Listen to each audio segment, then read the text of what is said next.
going on, guys? Quierra here to bring you another interview with another good friend of mine, Jabari Davis. Jabari, if some of you guys follow, is an avid basketball fan, especially NBA, and he was my go-to guy to talk all NBA. As you guys know, I love college. College is my thing, especially me being from North Carolina and Tobacco Road and Carolina Duke. It's just something in your blood with college basketball. And NBA is a little bit tougher for me to get into, especially, I think sometimes they don't play hard enough for me. But then again, I started watching Russell Westbrook, and he kind of changed my mind. He's going to take Kobe's place in my mind and be the heel and the bad guy that everybody loves to hate. So I got the chance to talk to Jabari about Steph and the alien that he is. He's not of this world. We spoke about LeBron and his days off and him traveling to Miami, and some people thought it was problematic. I think it kind of is too, but then again, I don't think LeBron's happy, but that's another story for another day. And we get to talk about the most important question in all of basketball. Who is on your Mount Rushmore of NBA? Like, who? Who do you have up there? Who is your NBA top five? No particular position. You don't need to have like a team or build around anybody. Nah, just give me your top five. And he definitely does that. So tune in, guys. Thank you for listening. I hope you subscribe. I will be bringing you more interviews from hopefully more interesting people and dope stuff to hear and talk about, and just bring you guys some great fan stuff, because half the time when I do these interviews, I am just as a fan, if not more, of the people that I talk to. So I hope you guys enjoy. If there are some questions or people you would like to hear going forward, please email me, Facebook me, tweet me, DM me, IG. There's so many ways to get in contact with people now. It's ridiculous. It's almost scary. But definitely hit me up and let me know your thoughts. Let me know your suggestions, and I will definitely take those into account. So tune in to me and Jabari talking NBA, and I hope you enjoy. Again, subscribe below, and thanks for listening. Is Steph Curry and his three-point range, is that ruining the game of basketball? From what kids are seeing, and I hate to say, kids aren't learning the basics, because, I would like to think that Steph is just, he's mastered his basics to the point where he's just a master of his game at this point. But are kids missing that, and they're just looking at him just throwing these freak shots, and that's what they want to learn now, instead of what builds to that point? I guess a quick glance at it, you could say that, but the truth is, no more than they did when they watched Michael Jordan dunking on everybody. You know what I mean? Like when they watched Michael Jordan make it look easy, it wasn't like they just went out there all of a sudden and said, "Okay, well, I'm taking off on the free throw line." This is going to take place. More than anything, it's a responsibility of these coaches to remind these players, like, look, Steph didn't get there. Steph didn't just walk out on the court, and players like him in today's current NBA didn't just get there by walking on the court and firing it up from half court. It took a mastery at every level in order to even get to the opportunity to where you could attempt those types of things. So I hear the argument, and I've seen it around, the Twitter universe, Twitterverse, or right. and in sports talk radio. I've heard all of that, but I think it's more of a cop out. It's something like, I don't like what Steph's doing, so I'm going to use this as an excuse, in my honest opinion.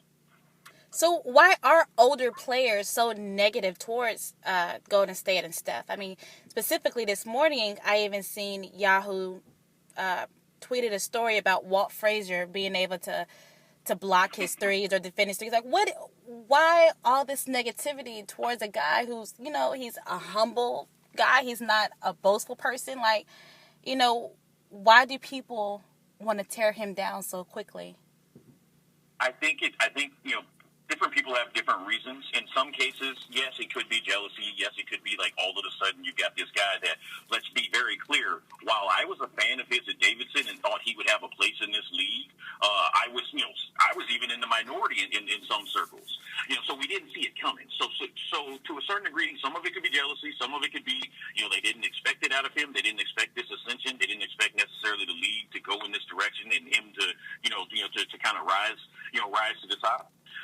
But to another degree, I think that some of them, feel as though that, some of their accomplishments, because they lived, prior to the YouTube era, because they lived prior to even the ESPN Sports Center era, they didn't get quite the recognition. So it could be that they feel dismissed.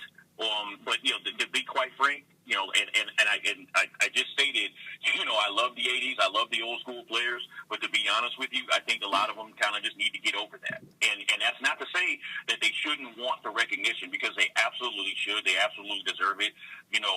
Like I said, I grew up watching Magic Johnson. I grew up at the tail end of watching Kareem Abdul-Jabbar's career. I saw a lot of the greats, but I didn't get to see Oscar Robertson. I didn't get to see Walt Frazier. I didn't get to see Black Jesus. His running mate in the backcourt, Earl Monroe. Excuse me. I didn't get to see a lot of those greats. But that's for me as I would consider to be a mature NBA fan, I'm not going to dismiss or diminish what they've done simply because I'm acknowledging the greatness that is today. Now, as a mature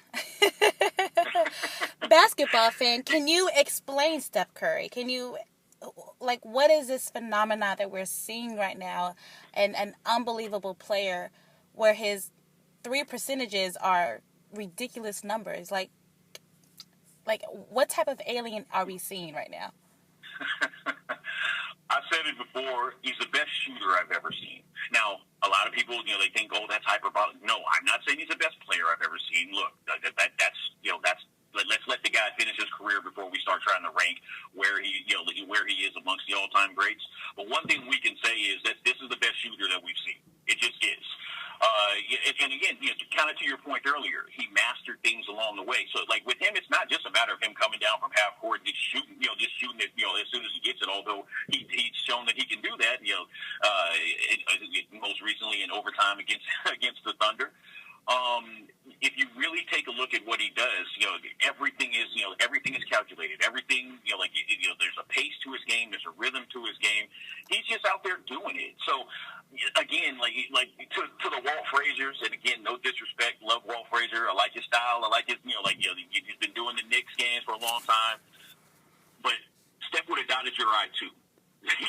Steph would have dotted every last one of them, and it just is what it is. So, I may not be able to put it into the proper context in terms of what, how he does it. But one thing I'll say is I'm going to certainly appreciate what we're seeing. And what we're seeing is greatness. Okay, so to kind of shift this a little bit, are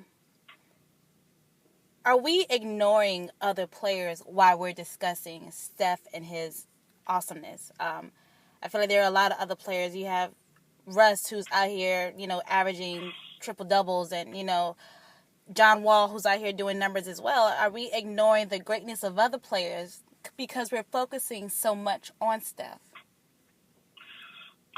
To a certain degree, I can see where you're coming from with that. Like, for instance, there were plenty of great players in the 90s, not named Michael Jordan, namely on his own team. Scottie Pippen was a great player. Dennis Rodman was a great player in his own right. But just the same, so was Patrick Ewing, so was Charles Barkley, so was Hakeem Olajuwon, so was Shaq, and so on and so forth. But if you think about 90s basketball, you're not, while those of us that have been, that watched and were around, we can, run off, a lot of those names. The casual fan, they know Michael Jordan. So I guess, all of that to say, and that is not in any way, comparing, the level or Steph's accomplishments at this point, but in terms of comparing the focus. So yeah, there's always going to be that one guy in the league that that the media, that social media in particular these days will focus on. But outside of the casual observer, if you truly watch the game, like you said, you know that Russ is doing his thing. That there are plenty of other players out there to be excited about. It's just the fact that Steph's on top right now, and the Golden State Warriors are on top right now, doing historical things and on their way to potentially setting the all-time record in terms of wins in the regular season, and who knows beyond that. It's just it kind of is what it is. They're the hot item right now. So has Steph surpassed LeBron? Is it, as a teammate, as a leader, and his stardom is, I think today I've seen that his shoe has even, done numbers, a little bit better than Nike. This within last year, I believe. Has Steph moved past LeBron? Has LeBron kind of taken the back seat to Steph? Well, in terms of popularity, and that's not a knock against LeBron, but in terms of popularity in the right here and now, well, yes. It's kind of like let's take Twitter for instance. Okay. Steph is trending. You know what I mean? Like, right. Steph is trending, but that doesn't mean and at the top of the trend, right there is Steph, but LeBron's still on that list. Right. KD's still on that list. They're all still trending as well. Steph's just being mentioned the most right now because, like I said, they're on top. But again, that's not a slight against LeBron. LeBron, once these playoffs kick in the gear, will probably show that he's still one of the baddest men on the planet, if not the baddest on a given night. And it'll be fine. But until you knock out the champion, you can't be the champion. Right. And that's in the literal and the figurative. So right now, Steph's wearing the belt. Someone's got to rip that off. Now, does LeBron's does he exhibit a leader? We've been seeing, and even a little bit of last year, how he takes his days off. We don't see too many players who take days off and they go to the team they were on before, and it's kind of broadcasted. It's not even done in secret. He does it openly, like he doesn't care if he's filmed or what have you. Does that make him look bad as a teammate, as a leader, doing things that honestly I don't see anyone else doing? I don't see too many other than Kobe. That's a whole different. He's in a whole different realm. Kobe can kick people off the bench and we won't even think anything about it. But we see LeBron just going to Miami, just chilling, while his team is playing, And how does that look?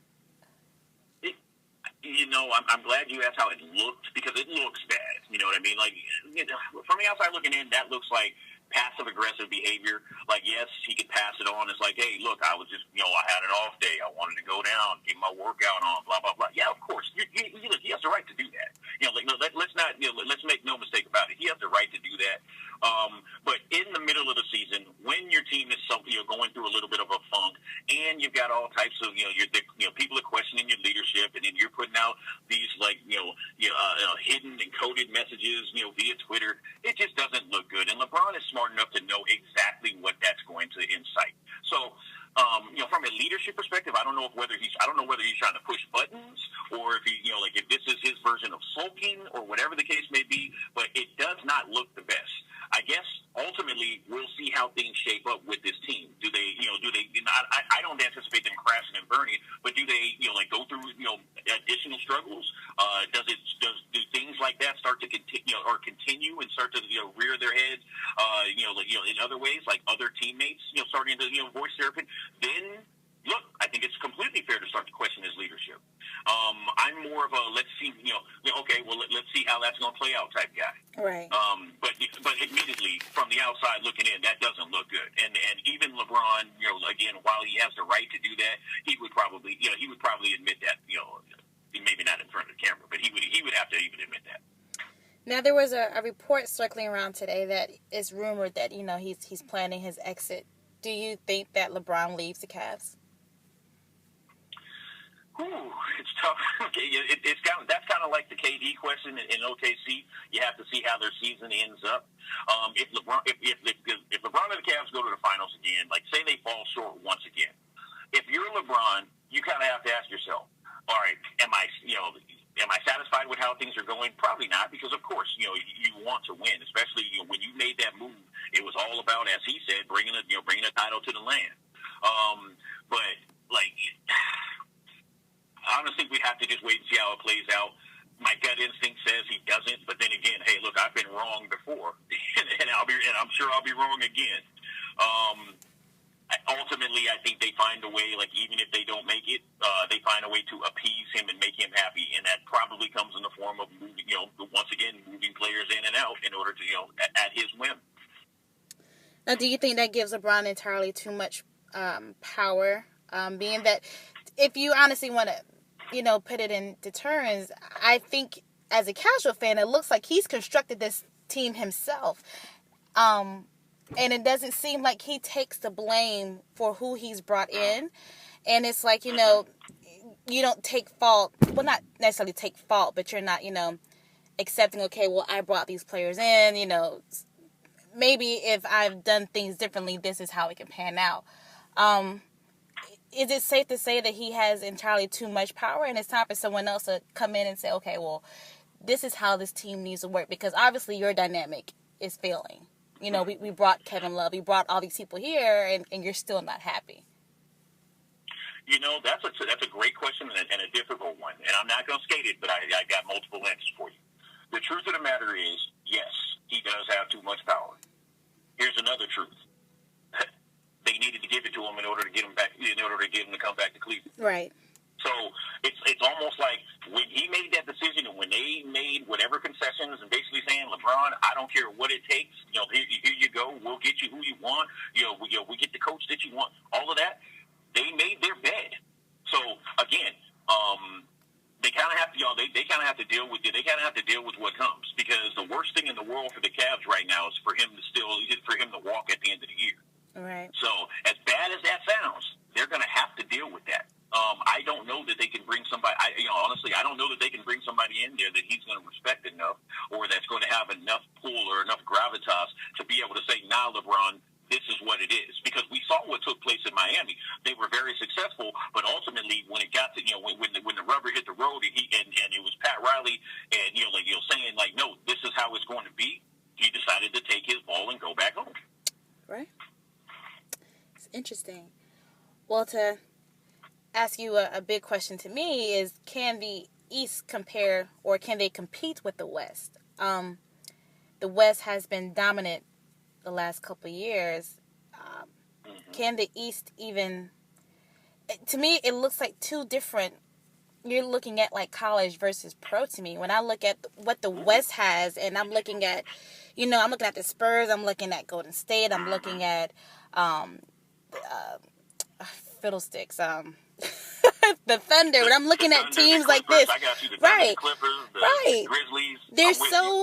They're mature teams with mature leaders, and they're veterans, and they have like, sound coaches, and they come from strong basketball teams, I guess.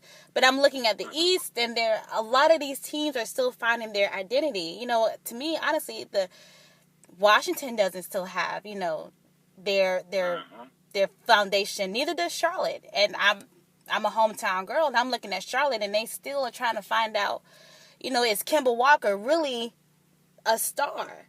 Can he really lead this team? And then we have the Cavs, who are on and off, and, the Celtics, even though they have Isaiah, you still, it's nothing consistent on the East. So will the East, win a title in the next couple of years, or are they just going to have to just suffer until they build what the West has built? It's certainly possible. So I never, I'm a never say never guy, because just like the East is, while they have improved, they're still. I don't want to say, I won't necessarily make the comparison of college and the pros. They're still not quite as strong, across the board as the West. To that, but on the flip side of that, because the West is so tough and so evenly matched in a lot of cases, they beat up on each other throughout the playoffs. So could you have a weathered and worn down Western Conference team, and that that's not to make an excuse, but that's the reality, versus a kind of rested Eastern Conference team, and have that Eastern Conference team beat them? Of course. Right now, if all things are even and everybody's relatively healthy, which is kind of that's rare when it comes to the postseason, but let's say hypothetically everybody's relatively healthy. If I'm being honest, I don't think say the Cavs are the representatives. I don't think they beat the Warriors. Right. If the Cavs are against the Spurs, I don't think they beat the Spurs. It's an interesting conversation about some of the rest of the conference. It would certainly be in my estimation a better matchup. Say against maybe the Thunder, maybe the Clippers. But yeah, look, the truth of the matter is, I think the West is stronger than the East. I don't think that's outlandish to say. I agree with you in terms of some of the Eastern Conference teams, especially towards the bottom half of that of that bracket, lacking somewhat of an identity. And if we're being honest with you, there's probably no chance in the world where I could see like the Celtics or the Bulls or and no offense, your Hornets, beating one of the top Western. But you know what I mean? I totally understand. Right. I mean, no disrespect. So to your point, it could be a while, but at the same time, nothing is impossible because you just never know how things are going to, and pardon the pun, how things are going to break when it comes to overall team health and in the postseason. Now, I actually want to go back to a point you made when you said that the West are so evenly matched that they tire each other out a lot quicker than the East do. Because you rarely see your Eastern stars rest, but you see Pop who rests his players a lot. Mm-hmm. Can you explain I guess you really can't, the competition level of the West, that do they play much harder than the East? Because they do tire each other out. You see them play a lot harder.